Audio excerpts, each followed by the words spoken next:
प्रिय विद्यार्थियों, 8वीं कक्षा के आप आज हम पढ़ेंगे हमें संसद क्यों चाहिए। किताब का नाम है सामाजिक एवं और राजनीतिक जीवन भाग नंबर 3। पाठ का नाम है हमें संसद क्यों चाहिए।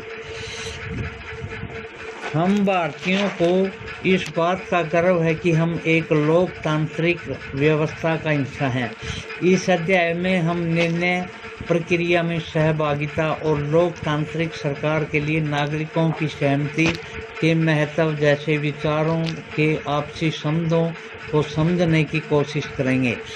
यही वे तत्व हैं जो सम्मिलित रूप से भारत में एक लोकतांत्रिक व्यवस्था का निर्माण करते हैं।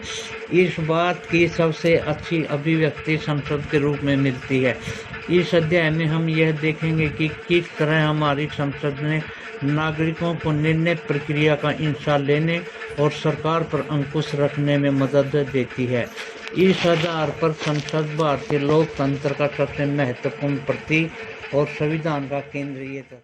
लोगों को फैसला क्यों लेना चाहिए। जैसे कि हम जानते हैं कि भारत 15 अगस्त 1947 में आज़ाद हुआ और इस आज़ादी के लिए पूरे देश की जनता ने एक लंबा और मुश्किल संघर्ष चलाया था। इस संघर्ष में समाज के बहुत सारे तबकियों की हिस्सेदारी थी। तरह तरह की पृष्ठभूमियों के लोगों ने इसमें भाग लिया। वे स्वतंत्रता, समानता तथा निर्णय प्रक्रिया में हिस्सेदारी के विचारों से प्रेरित थे।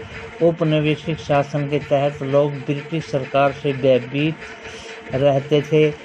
वे सरकार के बहुत सारे फैसलों से असहमत थे, लेकिन अगर वे इन फैसलों की आलोचना करते तो उन्हें भारी खतरों का सामना करना पड़ता था।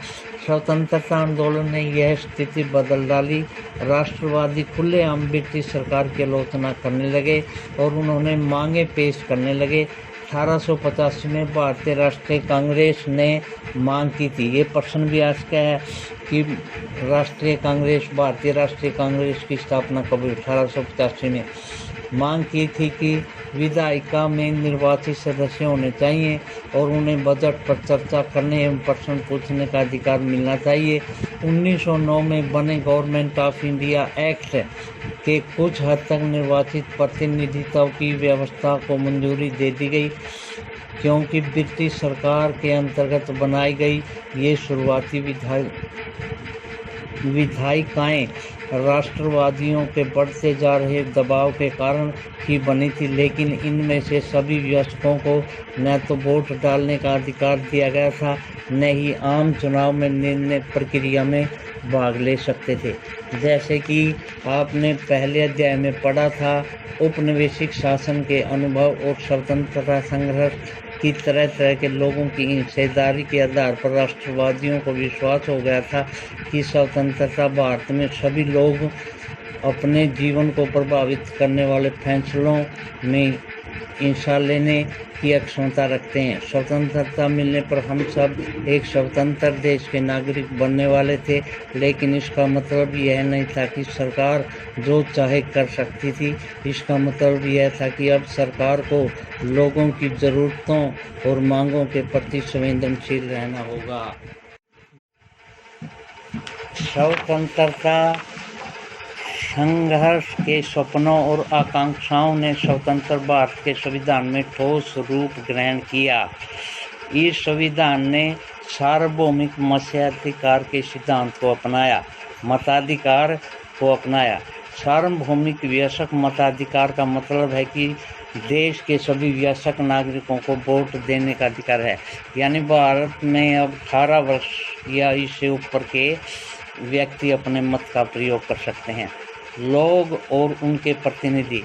सहमति का विचार लोकतंत्र का प्रस्थान बिंदु होता है। सहमति का मतलब है चाहे स्वीकृति और लोगों की हिस्सेदारी। लोगों का निर्णय ही लोकतांत्रिक सरकार का गठन करना है और उसके कामकाज के बारे में फैसला देता है। इस तरह के लोकतंत्र के पीछे मूल सोच यह होती है कि व्यक्ति या नागरिक ही सबसे महत्वपूर्ण है। यह सैद्धांतिक स्तर पर सरकार अन्य सार्वजनिक संस्थानों में इन नागरिकों की आस्था होनी चाहिए। व्यक्ति सरकार को अपनी मंजूरी कैसे देता है। जैसे कि आपने पढ़ा है, मंजूरी देने का एक तरीका चुनाव है। लोग संसद के लिए अपने प्रतिनिधियों का चुनाव करते हैं। इन्हीं निर्वाचित प्रतिनिधियों में से एक समूह सरकार बनाता है। जनता द्वारा चुने गए सभी प्रतिनिधियों के इस समूह को ही संसद कहा जाता है। यह संसद सरकार को नियंत्रित करती है और उसके मार्गदर्शन करती है। इसलिए आज से अपने निर्वाचित प्रतिनिधियों के माध्यम से लोग ही सरकार बनाते हैं और उस पर नियंत्रण रखते हैं।